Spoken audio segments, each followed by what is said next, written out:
It all began with a simple curiosity, one that many would brush off as harmless. James was just an ordinary man with a stable job and a happy marriage. But behind closed doors, something darker was brewing. Late at night, after his wife Emma had gone to bed, James found himself drawn to a world online that few dared to explore.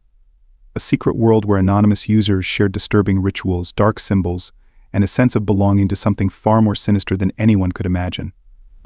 One night, he stumbled across a group that called themselves the Dark Web Cult. What began as innocent browsing soon spiraled into something far more dangerous. James became obsessed. He started spending hours online, talking to strangers, reading twisted theories, and eventually joining their meetings. But as James went deeper into this hidden world, it started to affect his mind, changing the man Emma had married into someone unrecognizable. James became distant. His late nights on the computer turned into secret meetings with strangers he refused to talk about. Emma noticed the change, but she had no idea just how serious things were getting. What started as a husband's strange new hobby quickly escalated into something far worse. Emma had no way of knowing that her husband had gotten himself involved in something that would soon spiral out of control and end in tragedy. This story is not just about the dangers of the dark web, but about how a man's search for answers turned deadly. The question is, how far will someone go when they feel trapped in a world they no longer control? As we unravel the events that led to this shocking crime, it becomes clear that what starts in the shadows doesn't always stay hidden. Now, let's look deeper into the choices that took James from a loving husband to a man caught in a deadly web. James had always been a quiet man, living a routine life with his wife, Emma. Their relationship wasn't perfect, but it was stable. That was until one night when James stumbled across a hidden part of the internet, the dark web. It started with curiosity, an innocent urge to see what secrets the darkest corners of the internet held. What he found there would slowly unravel his life, taking him down a path from which there was no return. At first, James simply explored forums where anonymous users shared conspiracy theories and strange stories. The things he read were unsettling, but they didn't hold much weight. However, one night, James came across a group that would forever change the course of his life. This group, calling themselves The Circle, was unlike anything he had seen before. They weren't just sharing stories, they were discussing rituals, symbols, and dark beliefs. Something about their discussions drew James in, almost like they were speaking directly to him. James had never been the kind of man to believe in the supernatural, but the allure of this group was too powerful to ignore. He found himself returning night after night, reading more about their rituals and beliefs. It was as though they offered him an escape from his mundane life, something different, something thrilling. But with every visit, James slipped further away from reality and deeper into the world of the cult. At home, Emma noticed the changes in her husband. He became more withdrawn, spending hours on his computer, often late into the night. Conversations with him became shallow, as if he was no longer interested in their marriage or their life together. Emma tried to ask him about what was going on, but James always brushed her off, saying he was just reading articles or browsing forums. She had no idea the depth of what was happening behind the screen. James was no longer just a passive observer of the group's discussions. Soon he was actively participating. He started joining their encrypted chat rooms, where discussions went beyond rituals and beliefs and into real-world actions. The group wasn't just talking about the occult, they were carrying out rituals in secret, and they wanted James to be part of it. This was when things began to take a dark turn. The group members convinced James that he was destined to be part of something greater. They told him that his mind was opening to truths that most people could never understand. Flattered and eager to belong, James accepted their words without question. He began to attend their meetings, which were held in abandoned buildings at the edge of the city, far away from prying eyes. Emma noticed his absences, but whenever she questioned him, James became defensive. He started lying about his whereabouts, claiming he was working late or meeting old friends. His behavior became erratic. Sometimes he would come home in the middle of the night, covered in dirt, with no explanation. Other nights he wouldn't come home at all, leaving Emma worried and confused. The man she married was disappearing, replaced by someone she didn't recognize. It wasn't long before Emma grew suspicious. She decided to follow him one evening when he left the house after dinner. She trailed behind him in her car, keeping a safe distance. After an hour of driving, James pulled up to an old warehouse. The place was run down, the windows boarded up, and the surrounding area was desolate. Emma parked a few streets away and watched as James disappeared into the building. For a while, nothing happened. Emma sat in her car, her mind racing with all the possible explanations for what was going on. After what felt like hours, she saw figures emerge from the warehouse. There were at least 5 of them, all dressed in black robes, their faces hidden beneath hoods. James was with them. They gathered around what looked like a fire pit, and though she couldn't see clearly, Emma felt a chill run down her spine. Something about the scene felt wrong, dangerous. She couldn't make out what they were doing, but she knew one thing for sure: whatever this was, it wasn't harmless. Emma quickly left the area and drove home, her mind filled with questions. She tried to confront James the next day, but he refused to talk about it. The distance between them grew, and Emma felt more isolated than ever. As weeks went by, James grew more erratic. He started bringing strange objects into the house: candles, books filled with ancient symbols, and jars of unknown substances. Emma was terrified, but she didn't know how to stop him. Whenever she tried to confront him, James would lash out in anger, accusing her of not understanding. The tension in the house became unbearable, and Emma began to fear for her own safety. Then one night, things escalated beyond anything Emma could have imagined. James came home late, as usual, but something was different this time. He seemed on edge, his eyes wild, and his hands shaking. He locked himself in the basement, refusing to let Emma in. She could hear strange chanting from behind the door, and though she didn't understand the words, they filled her with dread. Hours passed, and the chanting grew louder. Emma, unable to stand it any longer, forced the door open. What she saw inside would haunt her forever. The basement was filled with symbols drawn in blood, candles flickering in a circle around James. He stood in the center, holding a knife, his eyes fixed on her with a look of pure madness. At that moment, Emma knew she was in real danger. The man she had loved for years was gone, replaced by something she didn't recognize. And in that basement, surrounded by darkness and blood, Emma realized that James wasn't just lost to the cult. He had become something far more terrifying, and she was no longer safe in her own home. As the first part of this chilling tale comes to a close, it's clear that James's descent into the world of the dark web cult was more than just a series of bad decisions. It was a path that led him to madness, one that would soon claim more than just his sanity. As the days passed, Emma's fear continued to grow. The man she once loved had become a stranger to her, consumed by the mysterious cult that had drawn him into its grasp. The rituals James attended were no longer just strange gatherings; they were becoming more dangerous, darker, and harder for him to hide. Despite Emma's attempts to bring her husband back to reality, he slipped further into the shadows of the circle. What was once an innocent fascination had now turned into an obsession. One night, James returned home later than usual, his clothes disheveled and his eyes clouded with something Emma couldn't quite place. She knew something was terribly wrong. His appearance had changed. His once neat and clean-shaven face was now covered with a scraggly beard, and his normally sharp eyes were dull and distant. He hardly spoke to her anymore, and when he did, his words were often filled with cryptic references to the group and its beliefs. Emma started investigating on her own, searching for any clues to understand what was happening to her husband. She combed through the files on his computer when he wasn't around and found encrypted messages, strange symbols, and disturbing photos of rituals. It became clear to her that this group was not just a hobby for James; it had consumed him entirely. What worried her most was that some of the messages discussed blood rituals and sacrifices. It was no longer just a belief system; it was a dangerous cult with real-world consequences. Unable to confront him directly without fear of how he might react, Emma reached out to a private investigator. She knew she couldn't handle this on her own anymore. She needed someone who could help her find out what exactly this cult was doing and, more importantly, how she could get James out of it.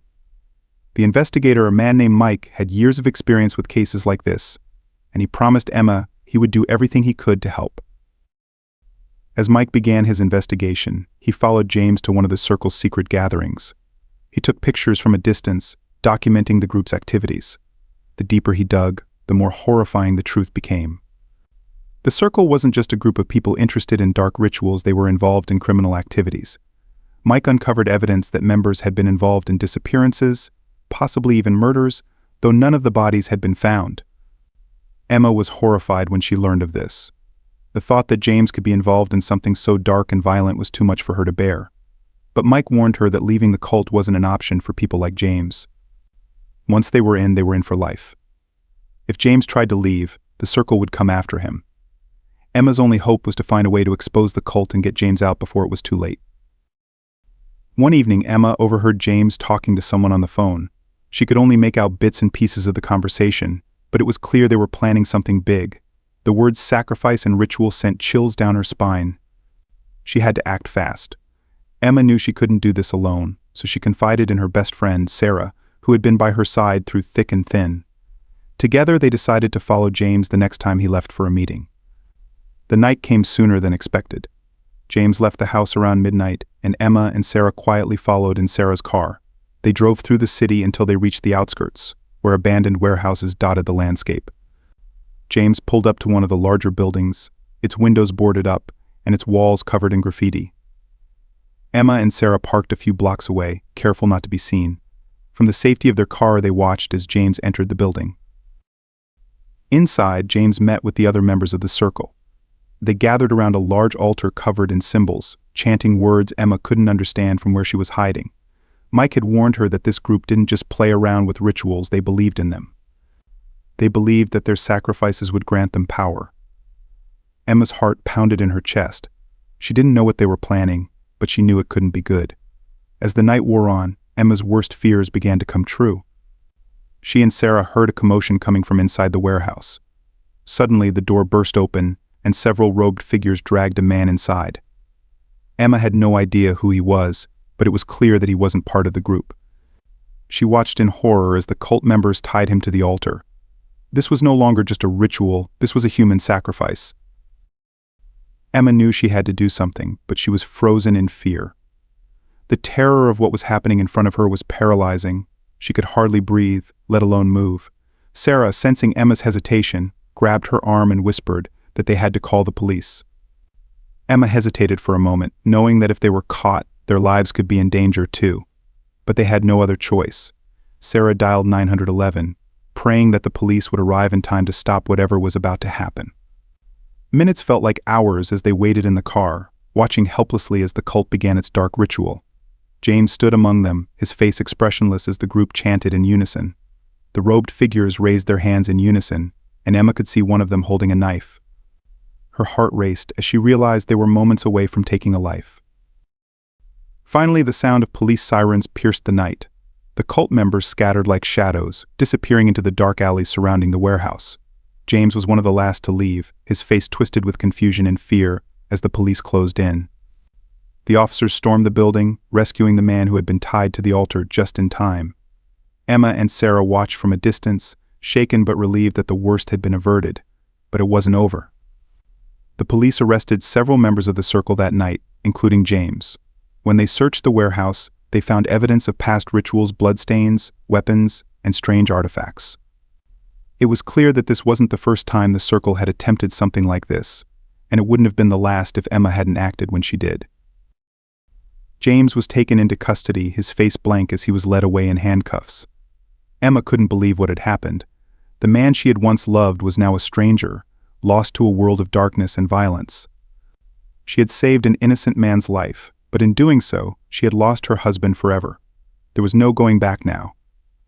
As the investigation into the circle continued, more horrifying truths came to light. They had been responsible for several disappearances in the area, and it was clear that they were planning something even bigger before the police intervened. The cult members who were arrested refused to cooperate, and despite their efforts, the police were unable to track down the rest of the group. They had vanished into the night, leaving behind only the remnants of their dark rituals. Emma knew that her life would never be the same. She had lost the man she loved to something far more powerful than she could have ever imagined, but at least she had stopped the circle before they could claim another victim. After the police had broken up the gathering, the aftermath of what had transpired left deep scars on everyone involved. The officers who had stormed the warehouse were deeply disturbed by the scene they had witnessed. Evidence of sinister rituals and strange, occult symbols were scattered everywhere. But the most chilling discovery was the blood-stained altar in the center of the room. Even though they had stopped the sacrifice in time, it was clear that this was not the first time the circle had conducted such an act. Emma, still shaken by the events, was left to deal with the reality that her husband James was not only part of this dangerous cult, but also a willing participant in their heinous rituals. As the police took James into custody, she could barely look him in the eyes. The man she had once loved was gone, replaced by someone she no longer recognized. The police investigation that followed was extensive. They combed through the warehouse, collecting every piece of evidence they could find, including documents, recordings, and other materials that indicated the cult's activities. It became clear that the circle had been operating for much longer than anyone had realized. They had connections to other members across the country, and their influence was more widespread than anyone had anticipated. Emma was called in to provide a statement, and as she sat across from the detectives, the weight of everything began to sink in. She explained to them how her husband had slowly become involved with the cult, detailing the changes she had noticed in him over the past year. Emma spoke about how he had become distant, how his fascination with the occult had transformed into a dangerous obsession. She told them about the night she had followed him to the warehouse, and how she had feared for his life, as well as her own. As the days turned into weeks, the case against James and the other cult members grew stronger. Several of the members who had been arrested that night agreed to cooperate with the police in exchange for reduced sentences. They revealed the inner workings of the circle, detailing how they recruited new members and conducted their dark rituals. They explained that the group believed in gaining power through human sacrifice, and that they had already taken the lives of several people before the police had intervened. The details that emerged during the investigation were horrific. The cult's members were not just isolated individuals, they were professionals, people with families and careers who had hidden their dark activities from the outside world. It became clear that the circle had been responsible for the disappearance of multiple people in the area over the past few years. The investigators worked tirelessly to identify the victims and bring closure to their families. Emma, meanwhile, was left to pick up the pieces of her life. She filed for divorce from James, unable to reconcile the man she had loved with the monster he had become. The media caught wind of the story, and soon, the case became a national scandal. Reporters camped outside her house, desperate for a statement, but Emma refused to speak to anyone. She couldn't bear to relive the nightmare any more than she already had. As the trial approached, the full scope of the circle's crimes became apparent. James, along with the other members, was charged with conspiracy to commit murder, among other charges. The prosecution had a strong case, and it seemed certain that James would spend the rest of his life in prison. Emma attended every day of the trial, sitting quietly in the back of the courtroom as the prosecution laid out the evidence against her husband. The testimony of the cult members who had turned on James was damning. They described in detail how James had risen through the ranks of the circle, eventually becoming one of the leaders of the group. They revealed that James had personally overseen several of the rituals, including the one that the police had interrupted. He had believed, along with the other members, that the sacrifices would grant them supernatural powers and protection from harm. Emma couldn't believe what she was hearing. The man she had shared her life with had been living a double life, hiding his involvement in something so dark and evil that she couldn't even comprehend it. She felt a mixture of anger and sorrow as she listened to the testimony, unable to reconcile the James she had known with the man being described in the courtroom. As the trial drew to a close, the prosecution presented its final arguments. They emphasized the gravity of the crimes that had been committed and the lives that had been lost as a result of the circle's activities. The defense tried to argue that James had been manipulated by the other members of the cult, but it was clear that the jury wasn't buying it. After days of deliberation, they returned with a guilty verdict. James was sentenced to life in prison without the possibility of parole. As the sentence was read, Emma felt a sense of relief wash over her. It was over. The man she had once loved was gone, locked away for the rest of his life. She knew that she would never fully recover from the trauma of what had happened, but at least she could begin to move on with her life. In the months that followed, Emma sold the house she had shared with James and moved to a different city, hoping to start fresh. The media eventually moved on to other stories, and the memory of the circle began to fade from the public's consciousness. But for Emma, the nightmare would never truly end. She would always carry the weight of what had happened, a constant reminder of how quickly life could spiral out of control. The case of the circle became one of the most notorious cult cases in recent history. The police continued to investigate the group, hoping to track down the remaining members who had managed to escape the night of the raid. Despite their efforts, many of the members remained at large, their whereabouts unknown. Emma, meanwhile, tried to rebuild her life. She sought therapy to deal with the trauma she had experienced and slowly began to piece her life back together. But the memories of what had happened would never fully leave her. She would always wonder what had driven James to join such a dark and dangerous group, and whether there had been anything she could have done to stop it. In the end, the story of the circle served as a cautionary tale, a reminder of how easily people can be drawn into dangerous ideologies and how quickly things can escalate when those ideologies are left unchecked. For Emma, it was a lesson she had learned the hard way. She had lost everything: her husband, her home, her sense of safety, but at least she had survived. And in the quiet moments when she thought back to that fateful night, she reminded herself of the one thing that mattered most: she had made it out alive. As the investigation into the cult deepened, more horrifying revelations came to light. The police uncovered records that detailed the group's activities over the past few years, exposing a network of individuals who had been lured into this dangerous belief system. The cult had operated under the radar, blending into everyday life while committing unspeakable crimes behind closed doors. The cult's leader, whose influence over his followers was undeniable, had convinced many that their sacrifices would grant them power and protection from the outside world. These beliefs had taken root in people like James, whose initial fascination with the occult had quickly spiraled into obsession. The investigation revealed that James had not just been a follower, but one of the key figures in organizing the rituals. This fact shattered any remaining hope Emma had for her husband's innocence. Emma's world continued to collapse as more information came out. She tried to maintain her composure in public, but the strain of what she was going through weighed heavily on her. The media frenzy that surrounded the case didn't help either. Reporters camped outside her house, and news stations constantly replayed footage from the night of the raid. Even though Emma had been a victim in all of this, the world seemed more interested in her connection to James and the cult. As the trial approached, Emma knew that she would be called upon to testify. She had been a witness to the events leading up to the night of the raid, and her testimony would be crucial in building the case against the cult. The thought of standing in front of a courtroom, reliving everything, filled her with dread, but she knew it was something she had to do not just for herself, but for the other victims and their families. When the trial began, the courtroom was packed. Family members of the victims, journalists, and curious onlookers filled the seats, eager to hear the details of what had happened. Emma sat quietly, waiting for her turn to take the stand.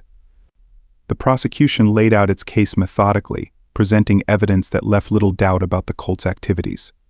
Photographs of the warehouse, the ritualistic tools, and the altar were shown to the jury. Each new piece of evidence felt like a weight pressing down on Emma's chest.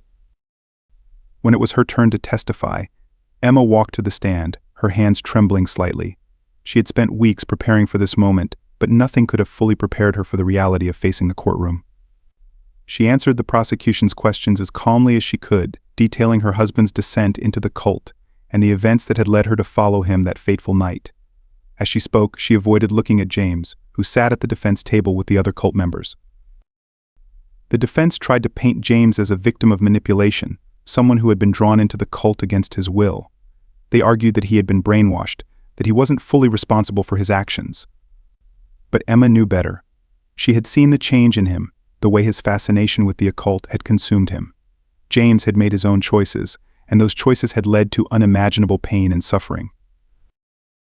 As the days passed, more witnesses were called to the stand.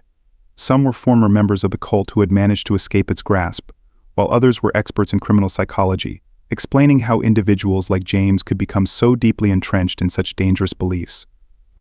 The testimony painted a grim picture of how the circle operated, manipulating vulnerable people and exploiting their fears for the cult's gain. James remained mostly silent throughout the trial, his expression unreadable. Emma couldn't help but wonder what was going through his mind. Did he feel any remorse for what he had done? Did he regret the lives that had been lost? Or was he still convinced that the cult's beliefs were justified? These questions haunted her as she sat in the courtroom day after day, listening to the gruesome details of what had happened. The prosecution built a solid case, but they knew that the key to securing a conviction lay in proving that James and the other cult members had knowingly participated in the rituals, understanding the full extent of what they were doing. The defense tried to argue that they had been misled, that they hadn't fully comprehended the consequences of their actions. But the evidence was overwhelming. As the trial drew to a close, the jury was left with the task of deciding the fate of James and the other cult members. The prosecution delivered a powerful closing argument, reminding the jury of the lives that had been lost and the suffering that had been caused. They urged the jury to hold James and the other members accountable for their actions, to bring justice to the victims and their families.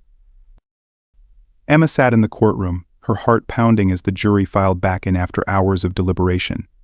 The room was tense with anticipation as the foreperson stood to deliver the verdict. As the words "guilty on all charges" were read, Emma felt a wave of relief wash over her. It was finally over. James would pay for what he had done. In the days that followed, Emma tried to come to terms with everything that had happened. The trial had been exhausting, both emotionally and physically, but at least now there was some sense of closure. James was sentenced to life in prison without the possibility of parole, and the circle had been dismantled. But the scars of what had happened would stay with Emma forever. She sold the house she had shared with James, unable to bear the memories that haunted every corner. She moved to a smaller town, hoping to start fresh, but the past was never far behind. Every now and then she would see a news story about the circle or receive a call from a journalist looking to revisit the case. No matter how hard she tried, she couldn't escape what had happened. But Emma knew that she had to keep moving forward. She sought therapy to help her process the trauma and slowly began to rebuild her life. The road ahead was long, but she had survived. And that, she reminded herself, was something. The legacy of the circle, however, continued to linger. Law enforcement agencies across the country began investigating other groups with similar beliefs, trying to prevent something like this from happening again. The media continued to report on the case, delving into the psychology behind cults and the dangers of falling under the influence of charismatic leaders. For many, the story of the circle served as a grim reminder of how easily people could be manipulated into committing horrific acts. Emma's life would never be the same, but she had found a way to move forward. She had learned to live with the memories, though they would always be there, lurking in the background. The events of that night had changed her forever, but she refused to let them define her. She had survived the nightmare, and now it was time to reclaim her life. With time, Emma began to find peace. She met new people, made new friends, and started building a future for herself. The pain of what had happened would never fully go away, but she had learned how to carry it. She was no longer the woman who had been trapped in a nightmare. She was someone who had emerged from it stronger, more resilient. And as she looked toward the future, she reminded herself of the one thing that truly mattered: she had survived. As the trial concluded and James was sentenced, life for Emma remained a mix of relief and sorrow. The courtroom's echoes lingered in her mind, the voices of witnesses, the damning evidence, and the final declaration of guilt. James would spend the rest of his life behind bars, and with him the darkness that had consumed their lives. For Emma, though, this was not a simple victory. While justice had been served, the emotional scars of betrayal and trauma were still fresh. She tried to pick up the pieces, but rebuilding life from scratch was harder than she imagined. Emma had been living in the shadows of James's actions for so long that stepping into the light felt unfamiliar, even frightening. Still, she knew she had to move forward.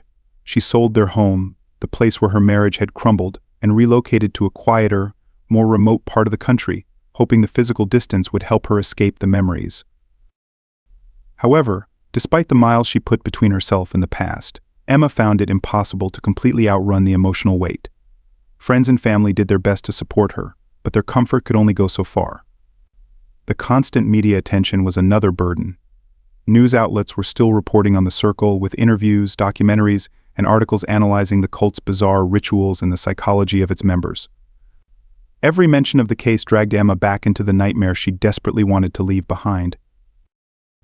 In the months following the trial, Emma decided to seek therapy. She needed to make sense of the trauma she had endured, to confront the pain that haunted her. Through therapy, she slowly began to unpack the emotional toll the events had taken on her. The therapist guided her through the stages of grief, not just for the loss of her husband, but for the life she thought they had, the future that would never be. It was a difficult process, but Emma knew it was necessary if she was ever to heal. Emma also started volunteering at a local support group for survivors of trauma. In sharing her story, she found some measure of relief, and in helping others, she began to regain a sense of purpose. The group consisted of people who had been through all kinds of traumatic experiences. Some had lost loved ones, others had survived violence, and a few had been victims of psychological manipulation, much like she had been. Talking to them helped her see that she was not alone, that recovery was possible, even if it took time. Still, the road to recovery was long and often painful. Nights were the hardest. Alone in her new home, the silence was overwhelming. Emma struggled with insomnia, her mind replaying the events over and over. She would lie awake, thinking about James, wondering how he had fallen so far, how their lives had unraveled so quickly. Sometimes she blamed herself, questioning if there had been signs she had missed, things she could have done differently. But deep down, she knew that James had made his own choices, and those choices had led to tragedy. One day, Emma received a letter from James. He had written to her from prison, asking for forgiveness. In the letter, James expressed regret for what he had done, claiming that he had been lost, that he had been searching for meaning and had found it in all the wrong places. He wrote about the cult's influence, how it had distorted his reality, and how he now saw the pain he had caused. He apologized, not just for betraying her, but for the lives that had been destroyed because of his actions. Emma stared at the letter for a long time. Part of her wanted to tear it up, to never think about James again. But another part of her, perhaps the part that still remembered the man she had loved, considered what he had written. Could she forgive him? Could she find it in herself to let go of the anger, the resentment? Forgiveness, she realized, was not about absolving James of his guilt. It was about freeing herself from the burden of carrying that hatred. She didn't respond to the letter. Instead, she folded it and placed it in a drawer, deciding that forgiveness, if it ever came, would be on her own terms, in her own time. As the months passed, life began to return to a new kind of normal. Emma found solace in her routine's work, therapy, volunteering. She even started taking up hobbies she had once enjoyed but had long neglected, like painting and gardening. Slowly, she began to reclaim her identity, not as James's wife or a victim of the cult, but as her own person. The media attention around the circle eventually died down. Another case took the headlines, and the world moved on. Emma was relieved to no longer see her name in the news, to no longer be defined by her connection to the horrors of the past. She wanted to be remembered for something more than her role in James's downfall, and now she had the chance to build that life. However, the past was never completely forgotten. Every now and then, Emma would receive a call from a reporter or a letter from someone who had followed the case. Some offered sympathy, others were curious, and a few wanted to know more about the circle's inner workings. Emma rarely responded. She had shared her story during the trial, and that was enough. She had nothing more to give. But privately, Emma continued to reflect on what had happened. She knew she had changed. How could she not? The woman she had been before all this felt like a stranger now, but the woman she had become was stronger, more resilient. She had faced the darkness and survived. That was something no one could take from her. As the first anniversary of the trial approached, Emma took a trip to the mountains. It was something she had always wanted to do but had never made time for. The crisp air, the open sky, the sense of freedom, it was exactly what she needed. Standing at the edge of a cliff, looking out over the vast expanse of nature, she felt a sense of peace she hadn't known in a long time.